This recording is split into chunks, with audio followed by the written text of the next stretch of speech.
Hi, it's Cassandra Chandler, and happy Spooky Day! I have a treat for you today. I'm going to do a reading from my Summer Park Psychic series. The first is from Wandering Soul. In this scene, Elsa is going to use her psychic ability to astral project so that her soul can travel through time and space. And usually she does it intentionally, but not this time. Enjoy! I'm sure we can work something out, Elsa said, but you really need to calm down. Calm down? Rachel decides to miss work for the first time ever on the opening night of not one but two brand new exhibits, and you want me to calm down? She didn't call? No, and she's not answering her phone either. Elsa felt a heavy weight in the pit of her stomach. That's not like her. Who knows what she's like anymore, ever since she started dating this guy. Jazz gestured around the room. Only then did Elsa notice the art hanging on the walls. A dozen portraits of women surrounded her. There was a brutality in the brushstrokes, dark paints and shadows dominating each scene.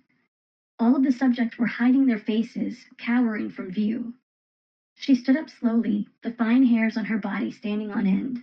The brochures dropped to the floor from her suddenly numb fingers as she turned in a circle. As expansive and filled with light and hope as Dante's paintings were, these were the exact opposite. Elsa felt the weight of them crushing her. She collapsed into a ball, trying to make herself smaller, to get away from the feeling, but it was everywhere. Snakes crawling on her skin, ants in her veins, sheer, naked terror. There was no hope in this room, only despair.